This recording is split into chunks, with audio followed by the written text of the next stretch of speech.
The impulse to recreate the world in paintings, sculptures, stories, and poetry has been a consistent feature of the human condition for millennia. These composers' representations of people and landscape at once help create and reflect the culture in which they were formed. From the 28,000-year-old Venus of Willendorf to Jeff Koons' pop art sculptures, people have always used the tools at their disposal to recreate and preserve aspects of the world that they value. As Donatart suggests, by focusing our often divided attention onto a tiny bit of our existence, artworks and representations have the power to explain profound truths about the world around us. Despite this, however, no matter how realistic or moving or iconic, an image or a text can never present the world directly as it is. No matter how objective a text aims to be, it will always be a construction, a representation rather than a mirror of the real thing. Artists, poets, photographers, cartographers, scientists, and Instagrammers all actively make choices in the way they represent the world around them.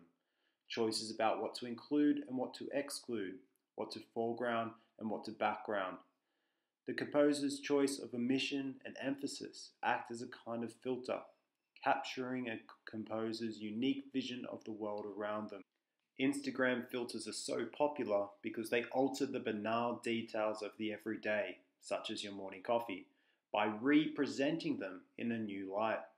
With a click, you can represent your mood, your personality, or your unique aesthetic by recasting the world as a moodier, brighter, or more black and white place. Ultimately, these choices speak to your values and context, reflecting the kind of person you are or wish to be. Those who preference black and white or sepia images may be nostalgic for a purer time of vinyl records and turtleneck sweaters, while those who increase the colour saturation in their images might value a more intense, vivid world. In your study of Module A, you will consider the relationship between various textual forms, media of production, and language, in order to consider the way a composer's choices can shape meaning and perspectives. Through studying the art of travel and your own related texts, you will consider the way different composers represent landscape and people in unique ways. You will gain insight into the processes involved in representation and will analyze composers' choices to gain a deeper insight into their values, context, and purpose. Ultimately, you will contemplate the way these representations can help both the composer and their audience see the world in a more focused, thoughtful way. As de Botton suggests, all artists select and highlight, and they record a genuine admiration insofar as their version of reality seems to bring out valuable features of it. Applying this idea to the art of Vincent van Gogh, de Botton asserts that the part of reality that concerned Van Gogh sometimes required distortion, omission, and substitution of colours in order to be brought to the fore. But it was still the real, the likeness that interested him. He was willing to sacrifice a naive realism in order to achieve a deeper sort of realism, behaving like a poet who, though less factual than a journalist in describing an event, may nonetheless reveal truths about it that find no place in the other's literal grid. Applying these ideas, I'd like you to compare and contrast the following representations of Sydney Harbour. Each is taken from a different period of history, and each is informed by its context.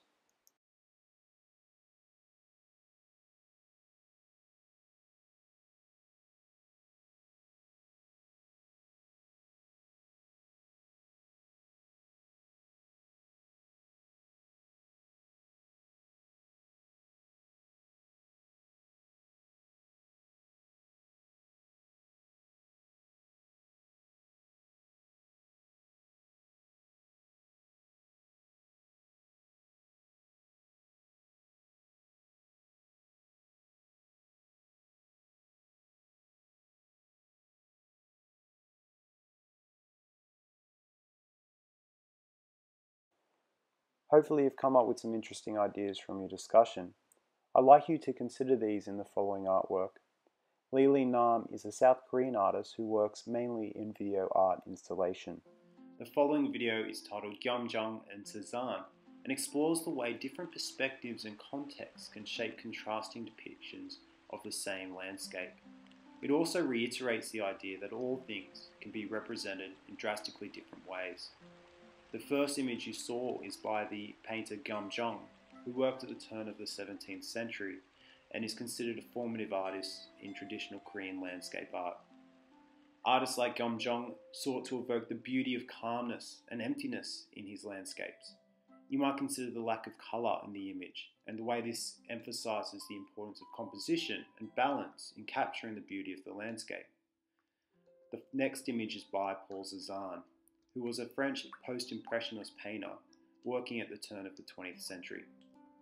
His work focused on colour, light and movement, using small repetitive brushstrokes to build up his scenes. His artworks are distinctive and they use the small frames of colour, which emphasise the vibrancy and geometry of the landscape.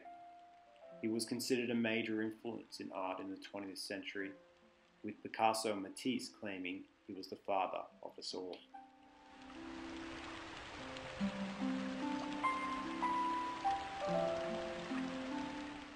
Finally, as you continue to watch, you might consider Lee Nam's purpose and perspective in unifying these images. Consider the quotes that will appear on the screen. What is the effect of unifying these images using 21st century technology? What is he considering about his audience in the way that he depicts these images?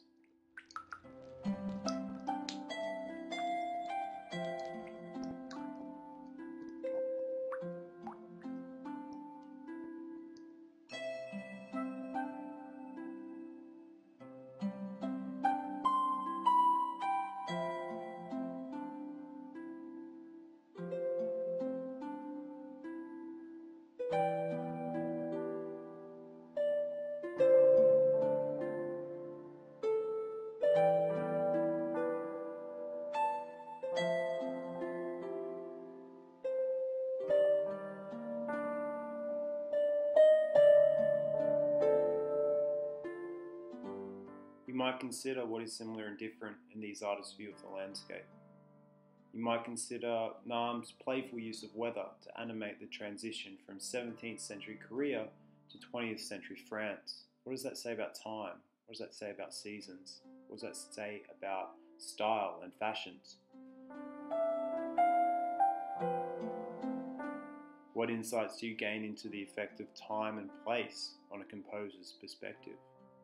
What's the effect of music? How does that make the artworks more interactive? And what insights do you gain into the way 21st century audiences view and value art?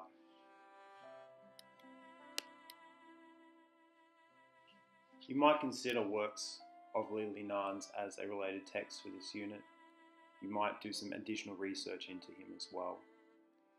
Finally, at the end of this video, as the seasons turn and we go back to Gyeomjang's original landscape painting, I'd like you to consider the quote that's at the end of this presentation.